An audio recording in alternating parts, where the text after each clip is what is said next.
Sir ನಮಸ್ಕಾರ. ವಿಶೇಷವಾಗಿ ನಮ್ಮ ಮನೇಲಿ ತಯಾರು ಮಾಡ್ತಿರ್ತಕ್ಕಂಥ ಚಟ್ನಳ್ಳಿ ಫುಡ್ಸ್ ಬಗ್ಗೆ ಇವತ್ತು ನಮ್ಮ ಆಧುನಿಕವಾದಂಥ ತಂತ್ರಜ್ಞಾನದ ಸೋಷಿಯಲ್ ಮೀಡಿಯಾದಲ್ಲಿ ಪ್ರಸಾರ ಆಗ್ತಿರ್ತಕ್ಕಂಥದ್ದು ಖುಷಿಯ ಸಂಗತಿ. ಇಷ್ಟೇ ಸರ್, ನಮ್ಗೆ ಏನಾಗಿದೆ ಅಂದರೆ ಇವತ್ತಿನ ದಿನಮಾನದಲ್ಲಿ ವಾಸ್ತವವಾಗಿ ನಮ್ಮದೇ ಆದಂಥ ಒಂದು ಸಾಂಪ್ರದಾಯಿಕವಾದಂಥ ಫುಡ್ ಕಲ್ಚರ್ ಇದೆಯಲ್ಲ, ಅದು ಮಾಯ ಆಗಿರ್ತಕ್ಕಂಥದ್ದು ಸ್ವಲ್ಪ ವಿಷಾದದ ಸಂಗತಿ ಅಂತೇಳಿ. ಆ ಪ್ರದೇಶಕ್ಕೆ ಅನುಗುಣವಾಗಿ, ಕಾಲಗನುಗುಣವಾಗಿ ಇಂತಿಂಥದ್ದೇ ಫುಡ್ ತಗೋಬೇಕು ಅಂತಕ್ಕಂಥದ್ದು ನಮ್ಮ ಟ್ರೆಡಿಷನಲ್ಲಿ ಅದು ಪ್ರೂವ್ ಆಗಿರ್ತಕ್ಕಂಥದ್ದು ಅಂತೇಳಿ.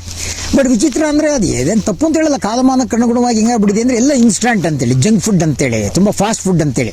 ಈ ಜಂಕ್ ಫುಡ್ ಬಗ್ಗೆ ನನಗೆ ಆಗಾಗ ಅನಿಸ್ತಿರುತ್ತೆ ಹೆಂಗಪ್ಪ ಅಂದರೆ, ಎಲ್ಲದೂ ಈ ಫಾಸ್ಟ್ ಫುಡ್ಡು ಇನ್ಸ್ಟಂಟ್ ಹೆಂಗಾಗಿದೆ ಅಂದರೆ, ಕಾಫಿನೂ ಇನ್ಸ್ಟಂಟು, ಟೀನೂ ಇನ್ಸ್ಟಂಟು, ಸಾಂಬಾರು ಇನ್ಸ್ಟಂಟ್, ಯಾವ್ದು ಬೇಕಲ್ಲಿ ಇನ್ಸ್ಟಂಟ್ ಇನ್ಸ್ಟಂಟ್ ಇನ್ಸ್ಟಂಟ್ ಅಂತೇಳಿ. ಎಂಥ ವಿಚಿತ್ರ ಆಗಿದೆ ಅಂದರೆ ಸಾವು ಕೂಡ ಇನ್ಸ್ಟೆಂಟ್ ಆಗಿಬಿಟ್ಟಿದೆ ಅಂತೇಳಿ.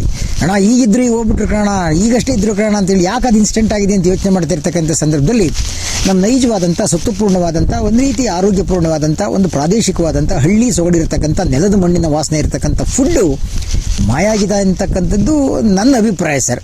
ಬಟ್ ಆ ಕಾರಣಕ್ಕೆ ನಾವು ಒಂದು ಯೋಚನೆ ಮಾಡಿದ್ವಿ, ಕೊಡ್ತಕ್ಕಂಥವ್ರು ಒಳ್ಳೇದೇನಾರ ಕೊಟ್ಟರೆ ಸ್ವೀಕಾರ ಮಾಡ್ತಕ್ಕಂಥ ದೊಡ್ಡ ಸಮೂಹ ಇದೆ ಅಂತಕ್ಕಂಥದ್ದು ನಮ್ಗೆ ಗೊತ್ತಾದಂಥ ಕಾರಣಕ್ಕೋಸ್ಕರ ನಾವು ನಮ್ಮ ದೇಶೀಯವಾದಂಥ ಸೊಬಗನ್ನು, ಆ ಟೇಸ್ಟನ್ನು ಮಿಶ್ರಣ ಮಾಡಿ ಒಂದು ನಿಪ್ಪಟ್ಟು ಅಂತೇಳಿ ಪ್ರಾರಂಭ ಮಾಡಿದ್ವಿ. ಅದಾದಮೇಲೆ ಚರ್ಮುರಿ ಅಂತಕ್ಕಂಥದ್ದು ಇಷ್ಟೇ. ನಮ್ಗೆ ಯಾವ ಸ್ನ್ಯಾಕ್ಸು ಗೊತ್ತಿರಲಿಲ್ಲ.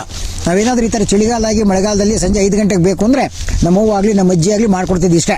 ಒಂದು 4 ಶೇಂಗಾಕಾಯಿನ ಒಂದು ಬಾಣಲೆದು ಹುರಿದು ಕೊಟ್ಬಿಟ್ರೆ ಆ ಶೇಂಗಾಕಾಯಿನ ಟೇಸ್ಟೇ ಬೇರೆ, ಹುಳಿಕಾಳು ಹೊಡಕ್ಲಿನ ಟೇಸ್ಟೇ ಬೇರೆ ಅಂತೇಳಿ ಸರ್. ಸುಮ್ಮನೆ ಕೂತು ತಿಂತಾಯಿದ್ರೆ ಆ ಕಡಲೆಕಾಯಿ ಅಂತಕ್ಕಂಥದ್ದು, ಹುರಿದು ಶೇಂಗಾ ಅಂತಕ್ಕಂಥದ್ದು ನಮ್ಮನ್ನು ಎಷ್ಟು ಟೆಂಪ್ಟ್ ಮಾಡ್ತಿತ್ತು ಅಂದರೆ, ಒಂದು ಸೇರಿ ಕಡಲೆಕಾಯಿ ತಿಂದರೂ ಮತ್ತು ಸಿಪ್ಪೆ ಹುಡುಕಾಡ್ತಿದ್ವಿ, ಮತ್ತೊಂದಂದ್ರೆ ಬೀಜ ಇದೆಯಾ, ಕಾಯಿ ಇದೆಯಾ ಅಂತೇಳಿ. ಪ್ರಾಯಶಃ ಈ ಟೇಸ್ಟನ್ನು, ಈ ಒಂದು ಮನೋಇಂಗಿತವನ್ನು ಪರಿಗಣಿಸಿ ನಾವು ನಿಪ್ಪಟ್ಟು ಮಾಡ್ತಾಯಿದ್ದೀವಿ, ಚರ್ಮುರಿ ಮಾಡ್ತಾಯಿದ್ವಿ, ಹುರಿದು ಕಡಲೆಕಾಯಿ ಮಾಡ್ತಾಯಿದ್ದೀವಿ.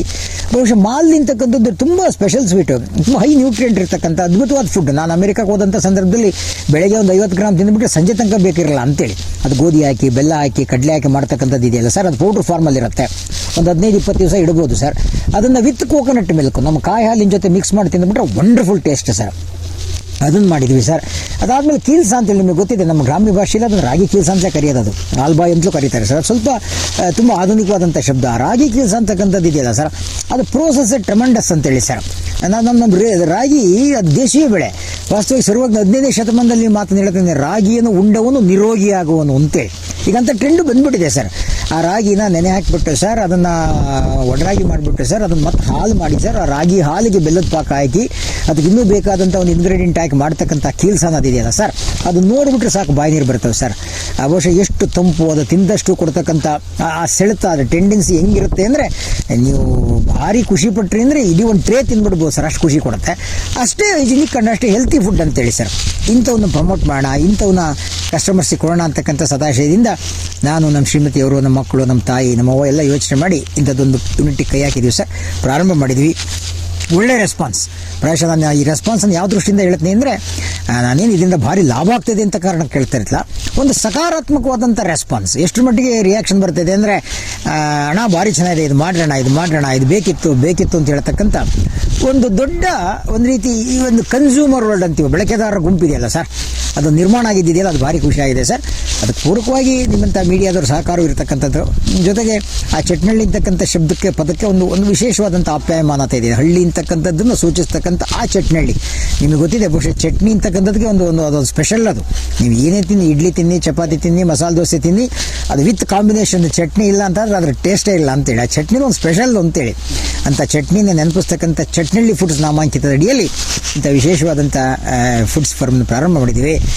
ಕರ್ನಾಟಕದ ಜನತೆ ಯಾರ್ಯಾರು ಒಂದು ರೀತಿ ಸಾಂಪ್ರದಾಯಿಕವಾದಂಥ ಆಹಾರ ಶೈಲಿನ ಇಷ್ಟಪಡ್ತಕ್ಕಂಥ ಎಲ್ಲ ಸಹೃದಯರು ಕೂಡ ನಾನೊಂದು ಟ್ಯಾಗ್ಲೈನ್ ಮಾಡಿದ್ದೆ, ಹ್ಯಾಶ್ಟ್ಯಾಗ್ ತುಂಬ ಚೆನ್ನಾಗಿದೆ ಅಂತೇಳಿ. ಅದೇನಪ್ಪ ಅಂದರೆ, ಉಳ್ಳವರು ಕೊಳ್ಳಲಿ, ಉಳುವವರು ಉಳಿಯಲಿ ಅಂತೇಳಿ. ನಾವೆಲ್ಲ ಉಳುವವರು ಅಂತೇಳಿ, ನೆಲ ಉಳೋರು ಅಂತೇಳಿ, ಮಣ್ಣಂಬಿರ್ತಕ್ಕಂಥವ್ರು ಅಂತೇಳಿ, ನಾವು ಫ್ಲೋ ಮಾಡೋರು ನೇಗ್ಲಲ್ಲಿ ಅಂತೇಳಿ. ಹಾಗಾಗಿ ಉಳುವವರು ಉಳಿಬೇಕು ಅಂದರೆ ಉಳ್ಳವರು ಕೊಳ್ಳಬೇಕು ಅಂತೇಳಿ ಇಂಥ ಒಂದು ಕಾನ್ಸೆಪ್ಟ್ ಅಡಿಯಲ್ಲಿ ಮಾಡಿರ್ತಕ್ಕಂಥ ಈ ನಮ್ಮ ಚಟ್ನಳ್ಳಿ ಫುಡ್ಸ್ ಇದೆಯಲ್ಲ ಸರ್, ಎಸ್, ಇದನ್ನೇನೋ ಒಂದು ಇಲ್ಲ ಸಹೃದಯರ ಸಹಕಾರ ಇತ್ತು ಅಂದರೆ ಒಂದು ರೇಂಜಿಗೆ ತಗೊಂಡೋಗ್ಬೇಕು ಅಂತಕ್ಕಂಥದ್ದಿದೆ ಸರ್. ಧನ್ಯವಾದಗಳು.